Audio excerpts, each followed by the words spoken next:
안녕하세요. 반갑습니다. 예, 오늘은 아브라함처럼 살 수 있을까?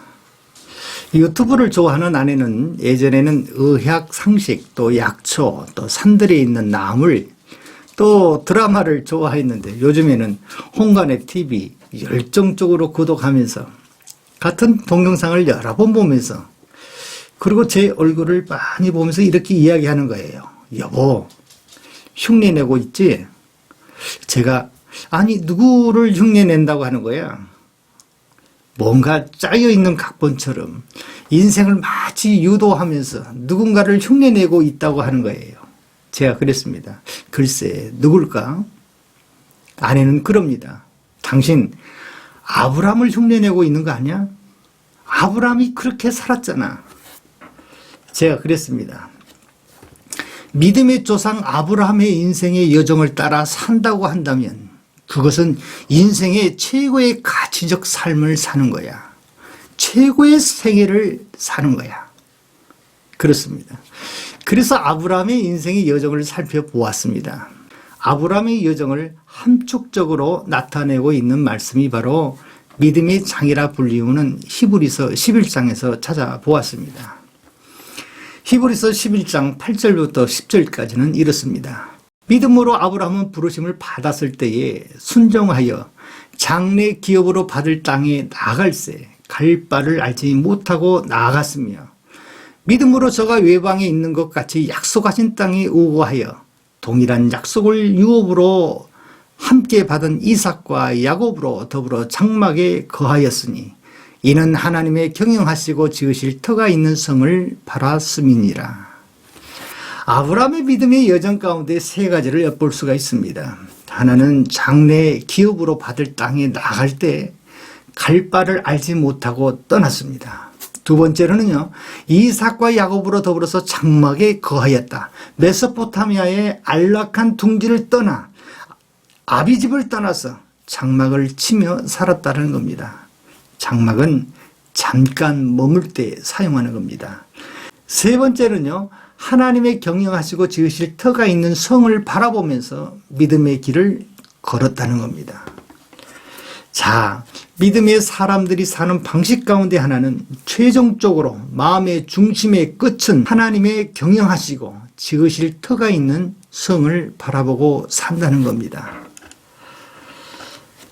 그럼 하나님이 친히 경영하시고 지으실 터가 있는 성은 어떤 곳인가? 요한계시록 21장 1절부터 4절까지의 말씀입니다. 또 내가 새 하늘과 새 땅을 보니 처음 하늘과 처음 땅이 없어졌고 바다도 다시 있지 않더라. 또 내가 보매 거룩한 성 새 예루살렘이 하나님께로부터 하늘에서 내려오니 그 예비한 것이 신부가 남편을 위하여 단장한 것 같더라. 내가 들으니 보좌에서 큰 음성이 나서 가로되 보라, 하나님의 장막이 사람들과 함께 있음에 하나님이 저희와 함께 거하시리니 저희는 하나님의 백성이 되고 하나님은 친히 저희와 함께 계셔서 모든 눈물을 그 눈에서 씻기심에 다시는 사망이 없고 애통하는 것이나 곡하는 것이나 아픈 것이 다시 있지 아니하리니 처음 것들이 다 지나갔음이러라. 얼마나 좋아요. 믿음의 사람들의 마지막 종착역은 바로 하나님이 예비한 거룩한 성 새 예루살렘에 거한다는 겁니다. 그래서 고린도전서 2장 9절부터 10절은 이렇게 말씀합니다. 기록된 바 하나님이 자기를 사랑하는 자들을 위하여 예비하신 모든 것, 천국은 눈으로 보지 못하고 귀로도 듣지 못하고 사람의 마음으로 생각하지 못하였다 함과 같으니라. 오직 하나님이 성령으로 이것을 우리에게 보이셨으니 성령은 모든 것 곧 하나님의 깊은 곳이라도 통달하시느니라. 그래서 예수 믿고 세례받은 사람들은 성령을 하나님께서 허락하시는데 이 성령의 사람만이 하나님의 깊은 것을 통찰하는 영안을 주셔서 하나님이 예비하신 거룩한 성 새 예루살렘을 보게 되는 것입니다. 그래서 이들마다 천국에 대한 소망을 가슴에 품고 살게 되는 것이에요. 그런데 믿지 아니하는 자들은 알 수가 없는 겁니다. 눈으로 보지 못하고 귀로도 듣지 못하고 마음으로도 생각지 못하는 거예요. 그래서 이 땅에서의 생명이 마지막인 줄 알기에 모두가 다 이 땅에서 생명이 다하면 사망이라고 표현하는 것입니다. 죽었으니 망해버리는 겁니다. 그러나 믿음의 사람들은 죽음 너머에 부활의 소망이 있고 사망을 이기는 법이 있고 하나님이 예비한 성이 있기에 이 땅에서의 목적을 두지 않고 친히 하나님이 경영하시는 성을 바라보고 믿음의 길을 걸었던 것입니다. 히브리서 13장 14절에 이 사람들은 다 믿음을 따라 죽었으며 약속을 받지 못하였으되 그것들을 멀리서 보고 환영하며 또 땅에서는 외국인과 나그네라 증거하였으니 이같이 말하는 자들은 본향을 찾는 것을 나타냅니다. 아하, 내 사는 이 땅은 외국인과 나그네처럼 살아야 하는 것이고 내 본향이 아니구나.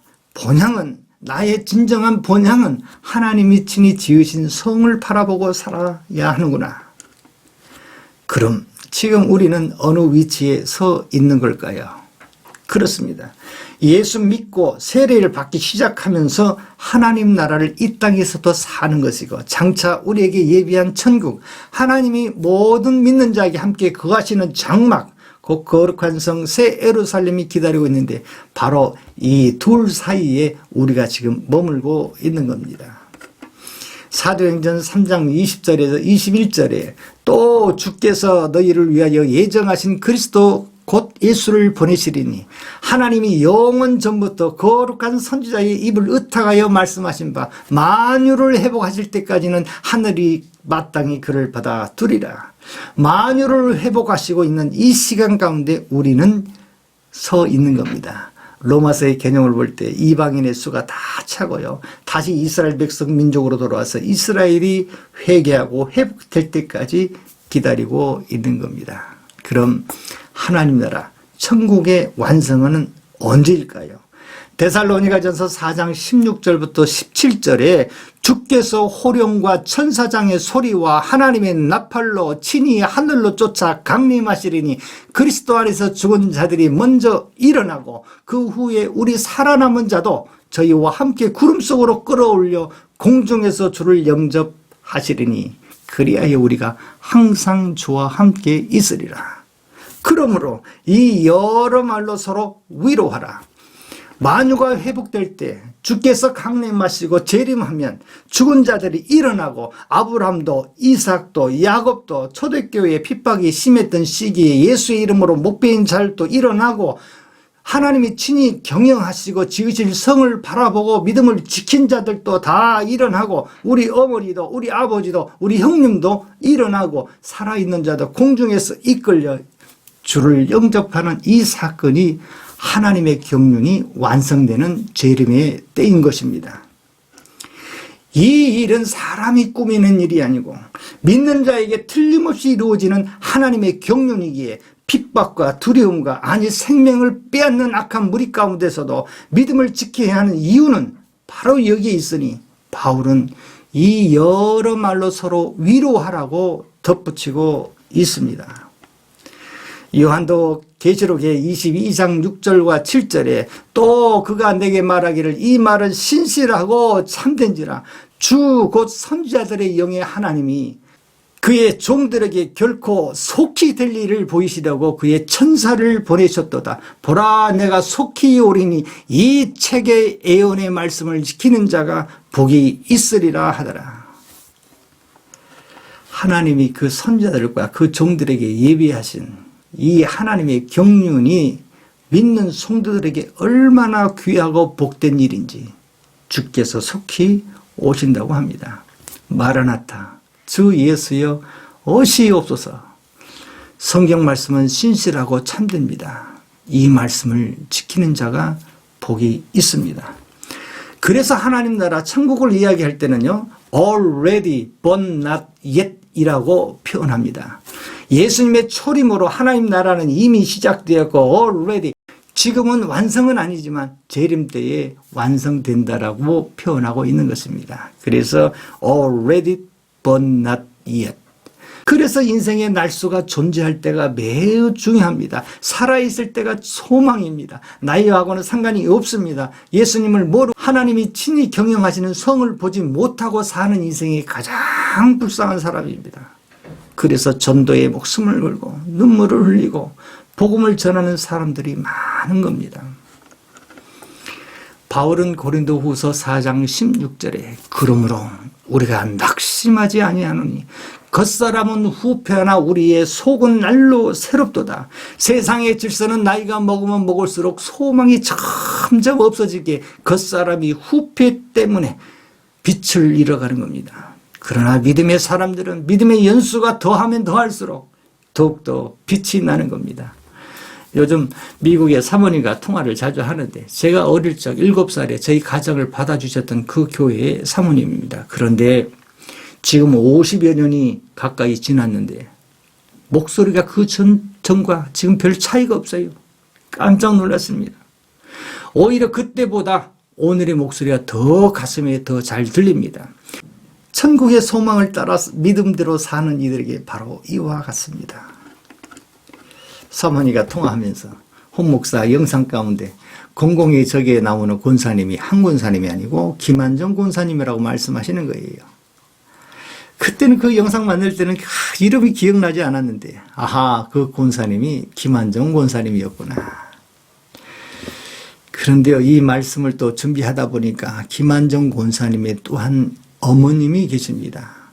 제가 신학교 다닐 때 일인데요, 무상으로 집을 내어주시면서 텃밭이 상당히 큰데 이 김한정 권사님의 어머니께서 이 텃밭을 가꾸시면서 저희 집에 잠깐 쉬었다가 가시는데 제가 집에 있을 때는 어머니가 꼭 그 할머니 권사님의 기도를 부탁하시는 거예요.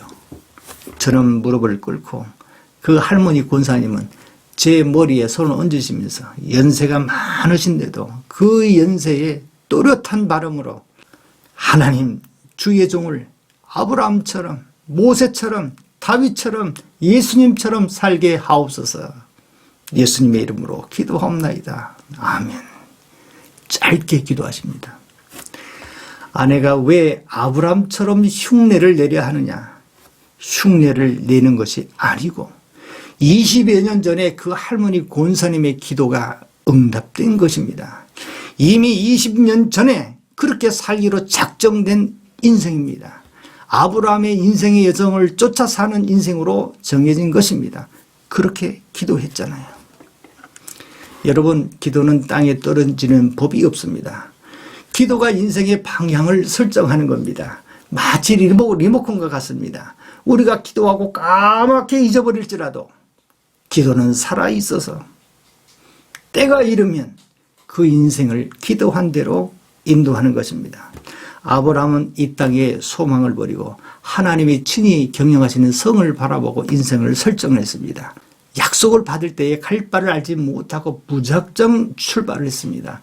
이삭과 야곱과 함께 이 땅에 영원한 집이 아니게 장막에 거하며 살았습니다. 여러분, 인생은 짧지만 한 날 한 날이 매우 중요합니다. 바울은 고린도후서 4장 18절에 우리의 돌아보는 것은 보이는 것이 아니요 보이지 않는 것이니 보이는 것은 잠깐이요 보이지 않는 것은 영원함이니라. 우리의 수고가 보이는 것이 아니요 보이지 않는 것을 위해서 수고한다는 겁니다. 왜냐? 보이는 것은 잠깐이요 보이지 않는 것은 영원함이기 때문입니다. 미국에 계시는 사모니가 첫 만남이 7살 때였는데 그리 오래되지 않은 것 같은데 벌써 50년이 훌쩍 넘어버렸습니다. 참 세월이 빠릅니다. 저희 부부는 매일같이 남은 날수에 대해서 이야기를 합니다. 인생은 뒤로 걸어갈 수 없고 앞으로만 가기 때문에 한눈 팔다가 잠깐 게으르면 70, 80 우리의 연수가 지나가 후회하는 인생을 맞이할 수 있습니다. 빈손되어 연수가 다 지나가지 않도록 하루하루를 복되게 살아야 하는 것입니다. 믿음의 선지들을 보고 오늘 우리의 인생을 어떻게 살아야 하는지 히브리서 11장을 달달 외우다시피 깊이 묵상하면 오늘 우리가 어떻게 살아야 하는지 답이 나옵니다. 히브리서 11장 31절부터 32절 믿음으로 기생 라합은 정탐꾼을 편안히 영접하였으므로 순종치 아니하는 자와 함께 멸망치 아니하였도다. 내가 무슨 말을 더 하리요? 기드온, 바락, 삼손, 입다, 다윗, 사무엘과 및 선자들의 일을 말하려면 내게 시간이 부족하리로다. 아브라함, 이삭, 야곱, 라합, 기드온, 바락, 삼손, 입다, 다윗, 사무엘 수많은 선지자들 이후에 누구의 이름이 들어가야 합니까? 우리의 이름이 꼭 기록되어야 합니다. 이제 남은 시간은 짧습니다. 하루하루 귀하고 복된 시간을 보내야 합니다. 삼성의 이건희 회장은 참 부러운 삶을 살았습니다. 그러나 한 가지, 너무 오래 누워서 인생을 마감하는 것은 부럽지 않습니다. 이리저리 몸을 돌리면서 욕창을 이겨내지 못하고 마감하는 인생, 저희 부부는 누워서 인생을 마감하지 않을 것입니다. 일어서서 주의 일을 감당하다가 서서 이 땅의 마지막을 맞이할 것입니다. 땅을 보고 사는 인생이 아니라 하늘을 보며 소망을 쫓고 사는 인생으로 살기로 했습니다. 오늘 사는 저와 여러분, 하나님이 친히 경영하시는 성을 바라보고 한 날 한 날 복된 삶 이루기를 주의 이름으로 축복합니다. 감사합니다.